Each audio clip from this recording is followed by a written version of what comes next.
Hello, ladies and gentlemen, and welcome back to Just Because Wrestling. We're back with a slightly different version of our show because circumstances with what's going on in the outside world and what's going on in wrestling. There isn't much or lack thereof wrestling. This seems to be the quietest lead up to WrestleMania I've certainly have ever experienced. Have you experienced anything quite like this, Billy?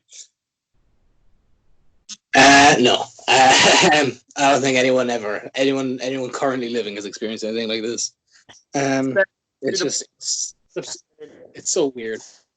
Yeah, and we will do a whole show previewing WrestleMania this year as much as we can, as strange as that will be.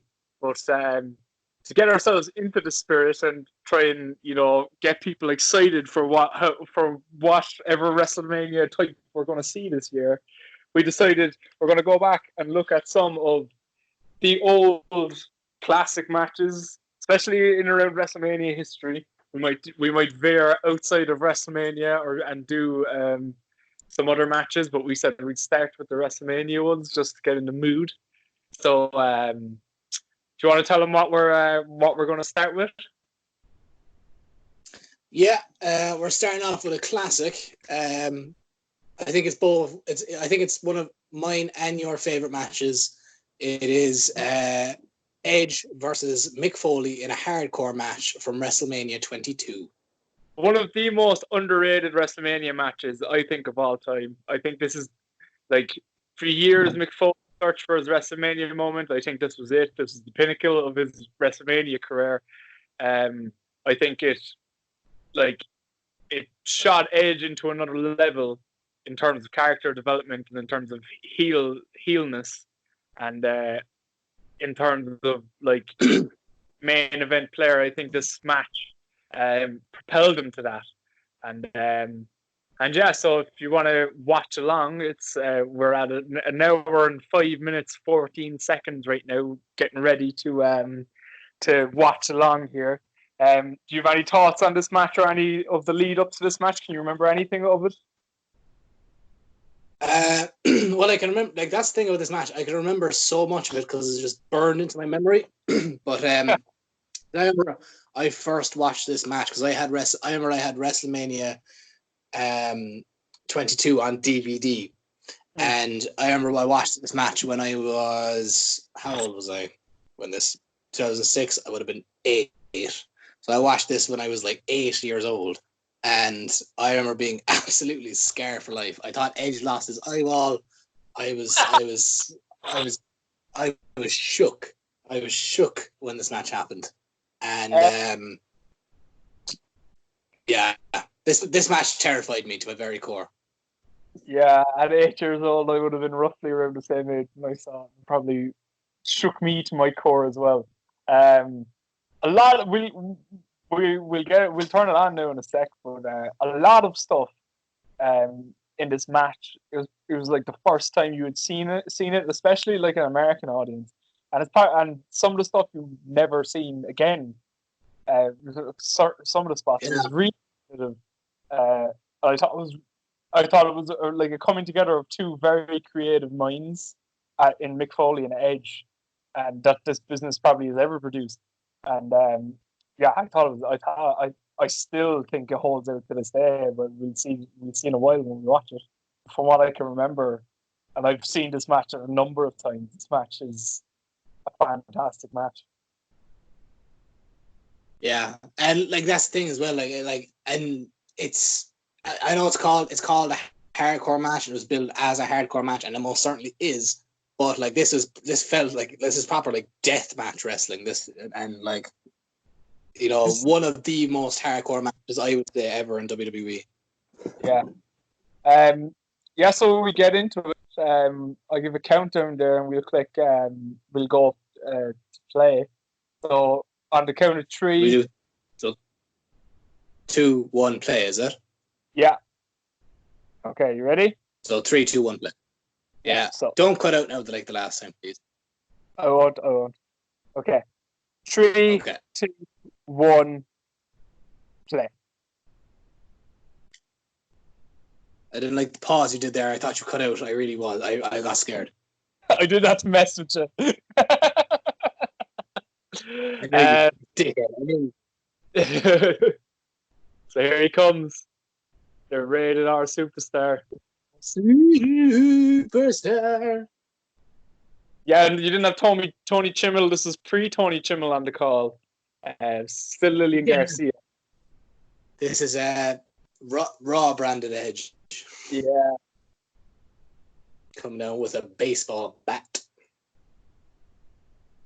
Like, I always wonder, like, as a performer, and you see with Edge here now, how do you psych yourself up going into this match knowing what's coming? Yeah, you just have to like get crazy backstage. I said, just be like, I'm going to get her tonight. I know Mick Foley said he was listening to opera music to get, because he's a psycho. He's a nut. Here he is. Speaking of which, go on. No, I was saying like spoilers for later on in the match, but like I won't say exactly why. But how do you think he's feeling? Like, do you think he's in pain right now? Yeah, I feel like he's quite warm as well. Wearing a lot of layers. Well, when I first saw this match, I was like, it's really weird. He's not in red and black. We soon see why. Yeah, in fairness to Joey Styles as well. When like I remember when I watched this match for the first time, I remember Mick Foley came out in the black, and I remember I thought that's weird. He usually wears red. And then Joey Styles was like, he's feeling darker and like something darker has come out of him. So I was like, oh yeah, that's fair enough. But it'll come to light later on. Well, I know we're trying not to give away spoilers, but who hasn't seen this match really? Well, yeah, if you're only seeing this match for the first time, where have you been? Yeah.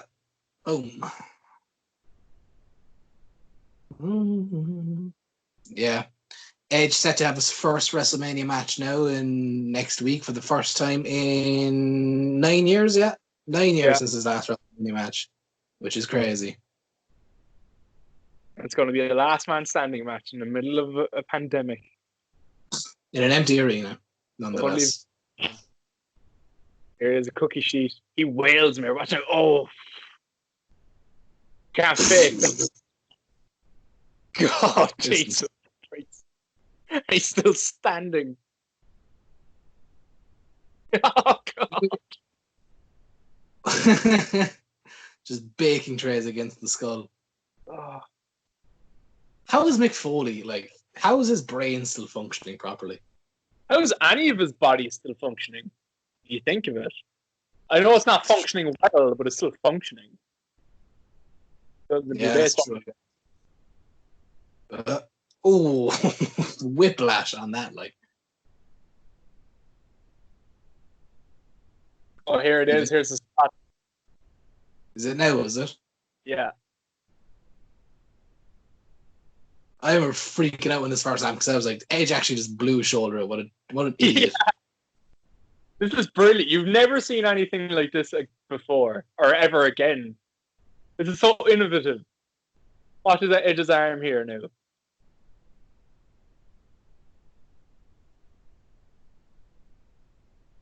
Wait for it. There it is. There he is. Look at him. Nothing. Boy around. Look at Edge's arm.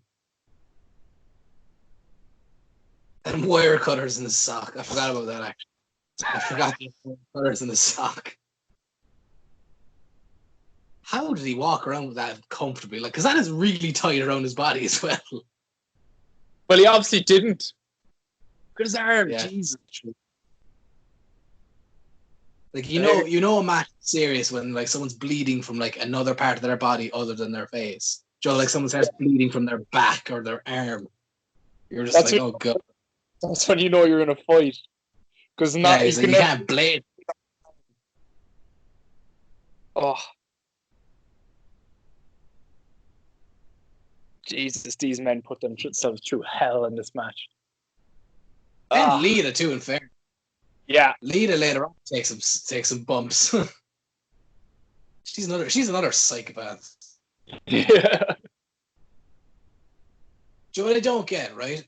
WWE never do this spot anymore. Yeah. They should. I don't know. I can't remember what it's called. It's not the hangman because that's when you go in with your neck. It's not the trio wall. No, it's not the trio wall. Is when you're in the corner. Yeah. I don't know what this is called, but they should really do this more often because it makes perfect sense to do. There was a time when they overdid it. Here's Lita.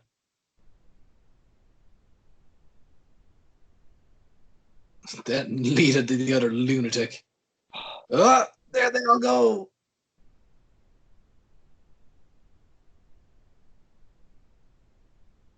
Bang, bang.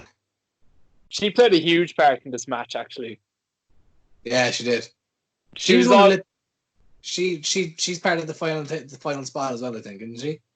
Yeah, she is. Yeah, but this match was almost essentially a triple threat. Yeah, or a 2-on-1 handicap, really.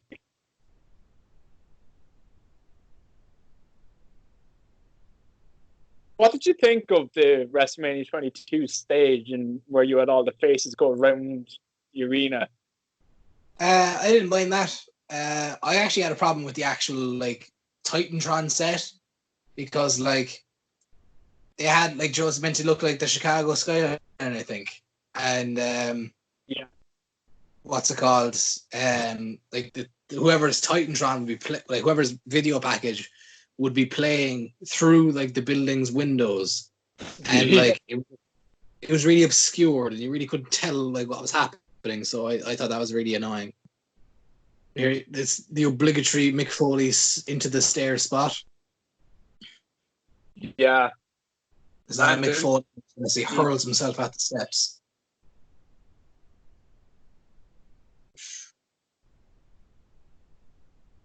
These matches. God. He hates his knees.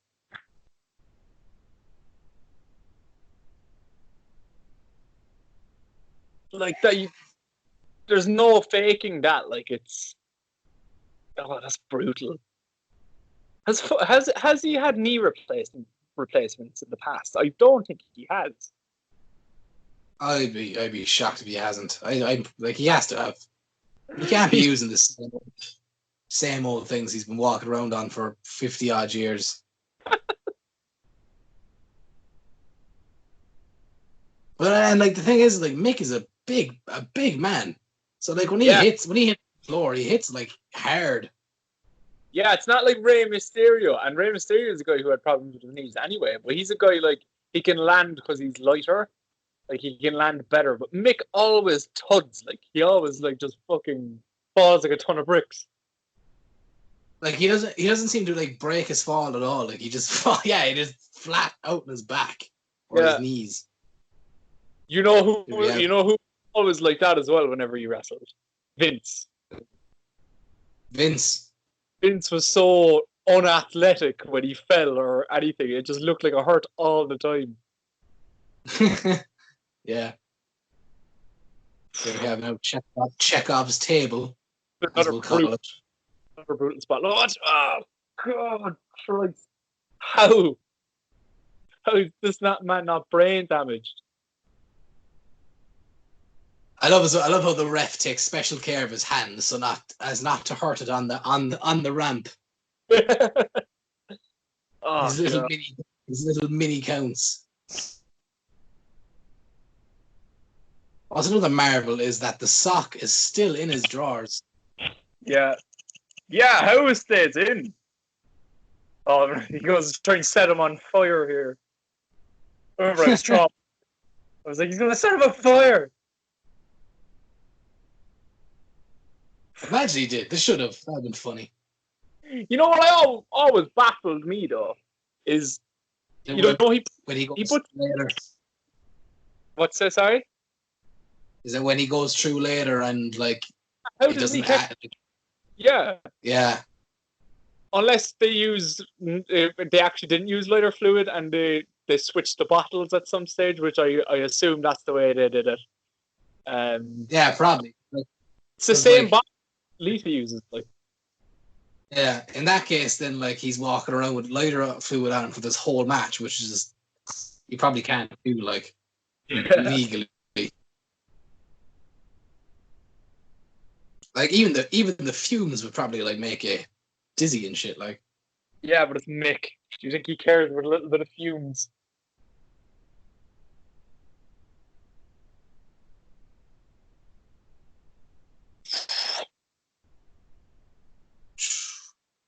get a concerto.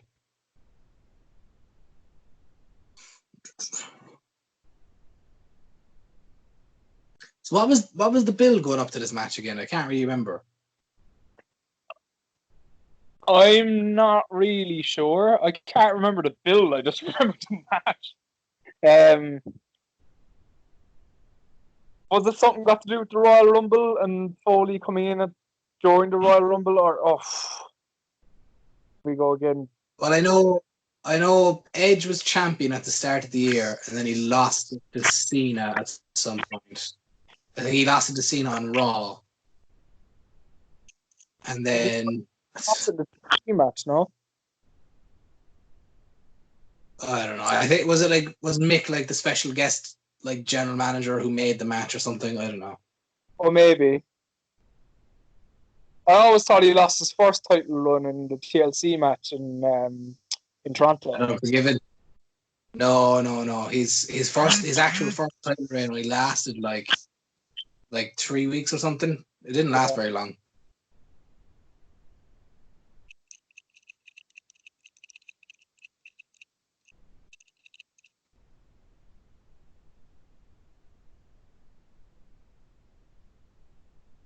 Edge now. What's he gonna do?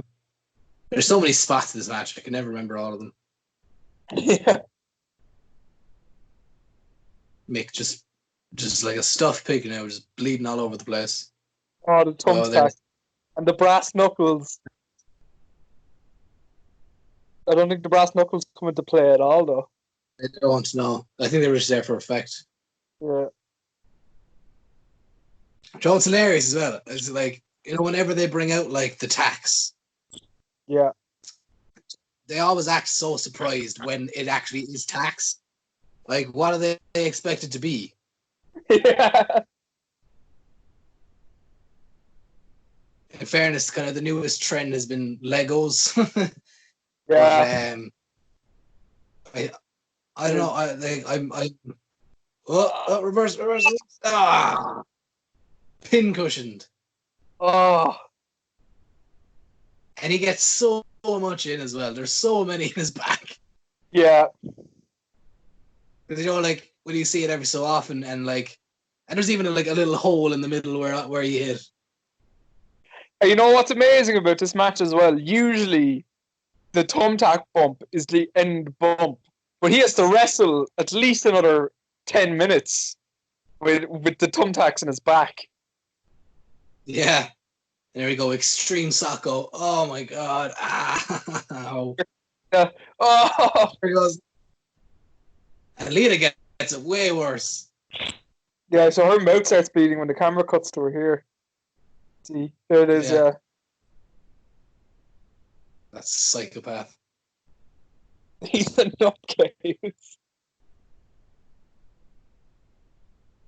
You know what's even more alarming? This isn't even the worst version of him. Cactus Jack is meant to be more psychotic.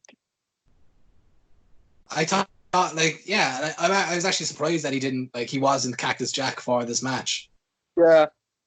I think at this point he was just Mick Foley. Everyone just knew he was a nutcase. Yeah. He looks like Two-Face with his face. Like half bloody and half not. Oh. Fucking hell. Edge, a mess as well. Oh, look at him. Lunatic. Oh, look at Edge's head. Like, it's...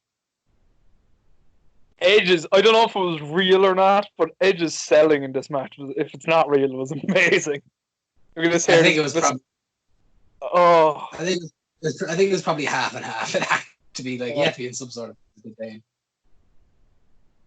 In this, like, spots like those, I always wonder, like how it doesn't get into your eye, or how do you avoid it getting into your eye? Yeah, I don't know. I guess you just have to trust Or like, your opponent to not blind you. or like the Royal Rumble with Street Fight with Cactus Jack and Triple H when he does the pedigree into the tax. Like, how do you guarantee that not one of them will get into your eye? This is the. Oh, they see that they swapped the bottles. Oh, There was 2 bottles. that's a good spot. That's a great spot. Oh my God, Jesus! There it is.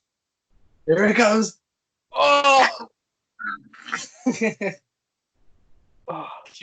Cue Joey Styles. I remember I watched because I was saying I had the DVD for the pay-per-view, and I watched like the Hands. Look at Edge's hands as he's trying to tremoring.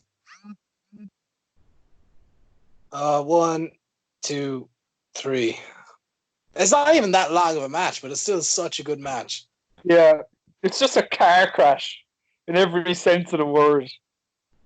Yeah, I remember I watched. When I had the DVD, I remember I watched it, and it was Mick Foley like backstage getting like seen by the doctor, and like, Jesus, he's like traumatized, and like you see him getting like his stitches, and like he's showing his arm and like the burns on his arm, and he's like he could smell his like hair cooking and like his actual skin cooking.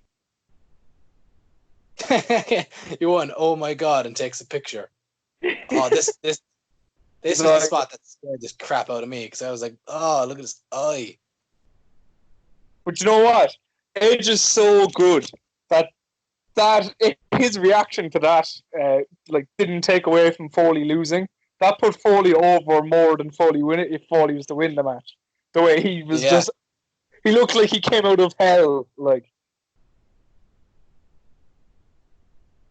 yeah, that's like yeah. If you ever want to watch a match and see like how to put your opponent over, like as a loser, like this is what you do. oh God, going through the same. The worst thing about the table is that they couldn't get out of it for a second when they went through it. So it was just like I would imagine so hot and so warm.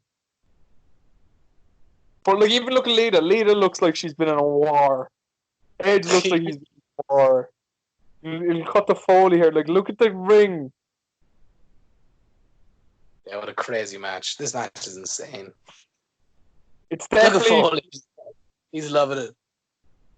It's definitely the most brutal match in terms of WrestleMania history. Look at him, he's just laughing away. I don't know, another match on this card gives it a good run for its money. Which we will talk about. We're going to do an episode on that as well. But yeah, brilliance of that match that it was able to follow this match as well, in similar stipulations. Look at him. He's such a crazy guy. And that's it. That's it. That's the end of the match. So do you have any closing note for this match? Just that Edge and Mick Foley are 2 of the greatest of all time, and it's a shame they only wrestled each other once, as far as I know. They later went on to team, if you remember they became yeah. At the ECW thing, wasn't it? At the ECW at One Night Stand. They were a tag team, weren't they? And they teamed with Terry Funk and Tommy Dreamer. Maybe that's a match we might go back and review as well, because that's a low-key, absolutely nutcase of a match. Yeah. I remember. I think I've only seen that match once. Oh, it's crazy. It was actually a 3-on-3 match, because Lita and Beulah McGillicuddy were in the match as well. Oh yeah, that's right. My God. Was that match like 9 minutes? I'm pretty sure it was like really short. This match here. The Edge and McFoley, yeah. From including entrances, it was, I think it was like 10 minutes, maybe. Yeah, I'll look up the actual match time. It was 14 minutes 36 seconds. yeah. With entrances and stuff, it was 20 minutes. Yeah, 20 minutes. Yeah. Absolutely flies by. Yeah, Jesus, what a match. Yeah. Time flies when you're having fun. I hope it did in this episode. Yeah. So I suppose we'll be back with another episode. You want to tell them we're going to stick with the WrestleMania 22 theme for the next episode because we're on the show right now, so we're just going to go skip ahead to that. So do you want to tell them, we hinted at it earlier, so do you want to tell them what our next episode is going to be, Willie? Our next episode will be Vince McMahon versus Shawn Michaels in a no-holds-barred match at WrestleMania 22 as well. There you have it. There you go. Which is just another lunatic-level match, so... A match that had no right to steal the show, but did. I feel. Yeah, literally. And we'll watch that, but I think I'm looking forward to reviewing that as well because I think it shows just how good Shawn Michaels actually is in storytelling and emotion, and Vince, in fairness. Yeah, no one understands the business better than Vince, and probably the greatest character in pro wrestling, and I think you will see why in our next episode. So I'm looking forward to covering that. So we might as well sign off, and yeah, just because. Thanks for listening. I know it's a short episode than what we're used to, but this is the new format for the foreseeable future as we lead up to WrestleMania, and we once it resumes and once normality kind of sets in again, we'll be back to our old format. But this was fun. This is fun to just go back and watch some old matches. Yeah, definitely. Yeah. So thanks for listening. And thanks for listening. Stay tuned.